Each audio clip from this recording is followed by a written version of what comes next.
भाई भी लागत 100 किलोमीटर में है कौन है भाई गाँव में जिस प्रेम आदर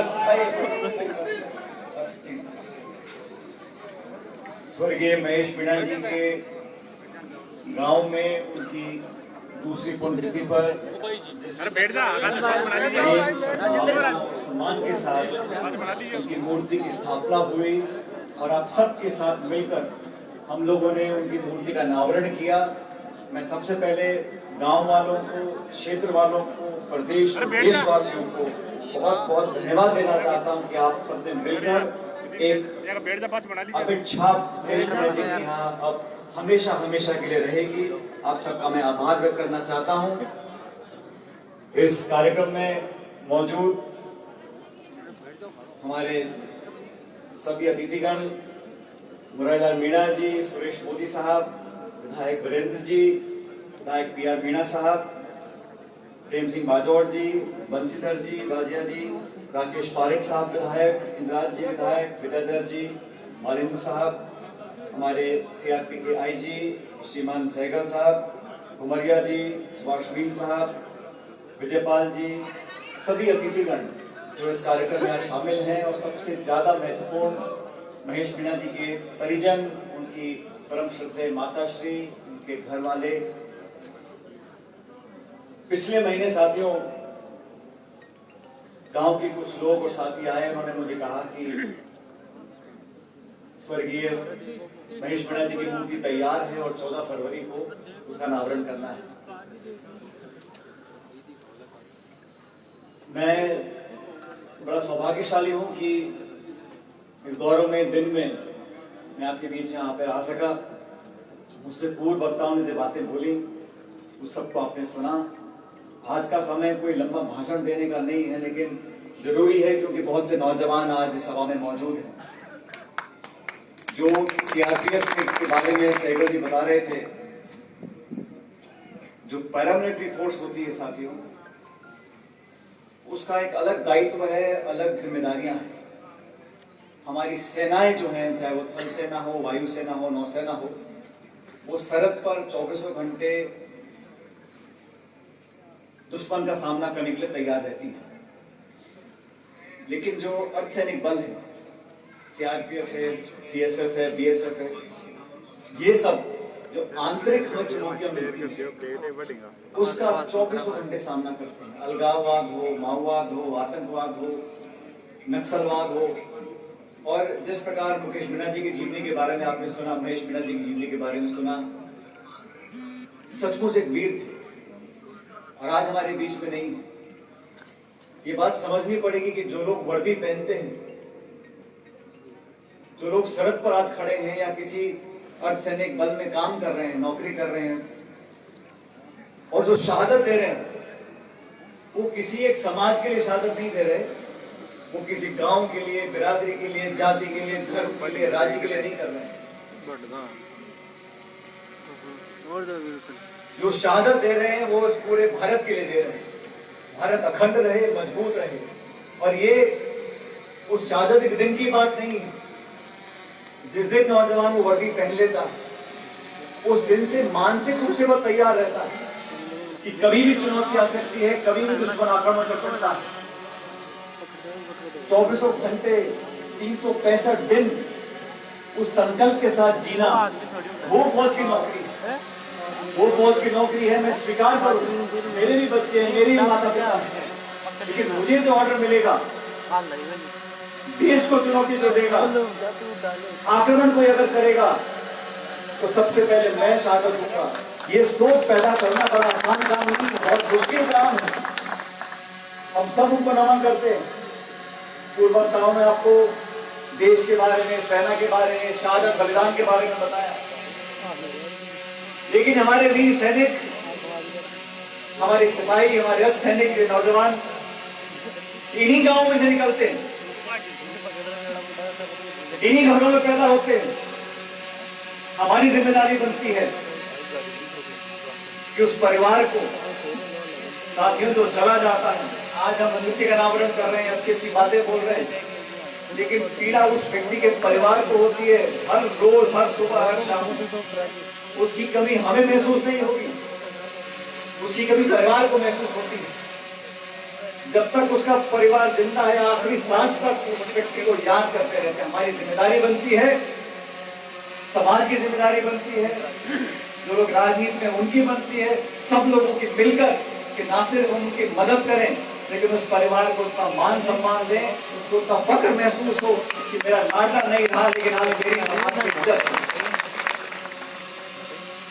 इतना बड़ा ये देश है, कितनी चुनौतियां हमारे सामने हैं, और आज हम सब लोग, हम चुनाव लड़ते हैं, बातें बोलते हैं, लोकतंत्र में, प्रजातंत्र में हर चीज करने को हम लोग उतारू रहते हैं। ये सब इसलिए है, सीमाएं सुरक्षित हैं, हमारे देश के ऊपर कोई आंख उठा के नहीं देख सकता। हमारे मतभेद हो सकते हैं, हमारे विचार भिन्न हो सकते हैं, हम किस देवी देवता को पूजते हैं, क्या खाना खाते हैं, क्या कपड़े पहनते हैं, क्या भाषा बोलते हैं, वो अलग अलग हो सकती है। लेकिन इतना बड़ा मुल्क, इतना बड़ा देश आज स्वतंत्र है, ताकतवर है, क्योंकि इतने विरोधाभास के बावजूद भी हमारे अंदर भारतीयता है, देशभक्ति है, एकजुटता है। ये सबसे बड़ी हमारी कीमत है। हमारे पास जो हमारी पूंजी है, इसको संभाल के रखना है। बहुत सी ताकतें हैं साथियों, जो दरार पैदा करना चाहती हैं, जो भाई को भाई से लड़ाना चाहती हैं, जो द्वेष और दुश्मनी की बात पैदा करना चाहती हैं। लेकिन हम लोगों की जिम्मेदारी है, खासकर वो लोग जो राजनीति में हैं। आपके मतभेद हो सकते हैं, विचारों पर टकराव हो सकता है, लेकिन अंत में देश के लिए, नौजवान के लिए, किसान के लिए लोगों को एक बात बोलनी पड़ेगी। इस भारत वर्ष का इतिहास देखो, आज से लेकर आजादी से पहले तक हमने हमेशा शांति प्रिय बातें करी, लेकिन कोई भी इस भूल में ना रहे कि जो देश विनम्र है, जो देश शांति की बात करता है, हमको कुछ चुनौती दे सकता है। सरहद के पार के कोई लोग अगर सोचते हो कि हमारे आपस में खटपट होती है देश के अंदर, इसका फायदा कोई उठा सकता है, मैं बताना चाहता हूं, क्योंकि आज इस वीर धरती पर हम खड़े हैं, चाहे कुछ हो जाए, हमारी सरहद पर कोई आंख उठा के देखेगा तो पूरा देश एकजुटता से लड़ेगा।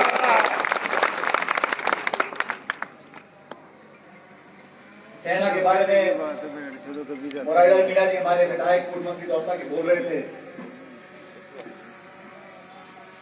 मेरे जो दादाजी थे वो फौज में हवलदार थे, अफसर नहीं थे, कम पढ़े लिखे थे।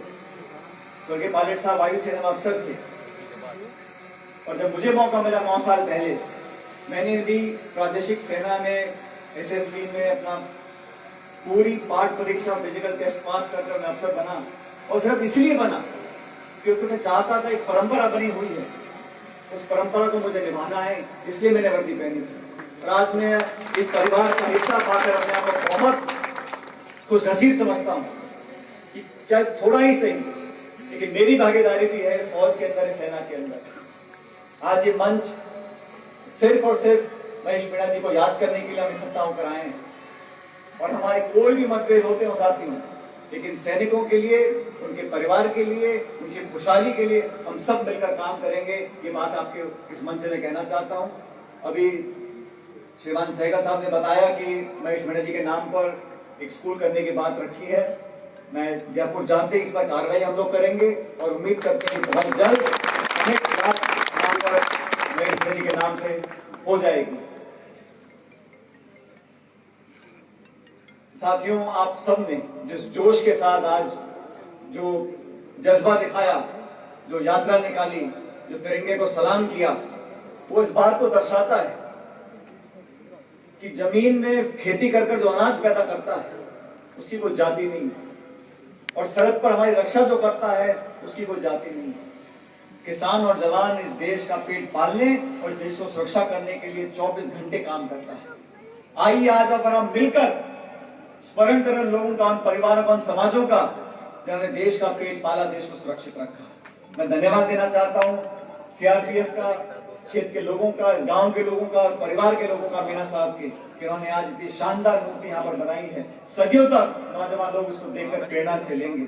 और आप सब ने हम सब का जो आदर सत्कार किया, जिस जोश से महेश मीणा जी की याद को हमेशा हमेशा के लिए आपने स्मरणीय बना दिया, उसके लिए मैं आपका बहुत बहुत धन्यवाद करता हूँ। शेखावटी की धरती, राजस्थान की इस मिट्टी ने हजारों हजार शहीद पैदा किए। हिंदुस्तान में कोई राज्य ऐसा नहीं है, राजस्थान जैसा राज्य हमारा सरहद का राज्य है।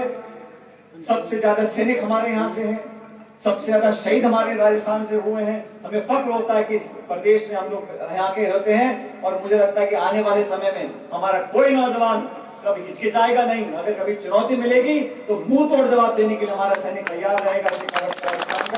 मैं इस मौके पर आप सबको बहुत बहुत धन्यवाद देना चाहता हूँ और उम्मीद करता हूँ कि जो प्यार मोहब्बत आपने आज देश के प्रति दिखाया है, स्वर्गीय मीणा जी के प्रति दिखाया है, उसको हमेशा बरकरार रखेंगे। मेरे साथ जोरदार नारा देना, भारत माता की जय! भारत माता की जय! भारत माता की जय! बहुत बहुत धन्यवाद। राम राम साहब, जय हिंद।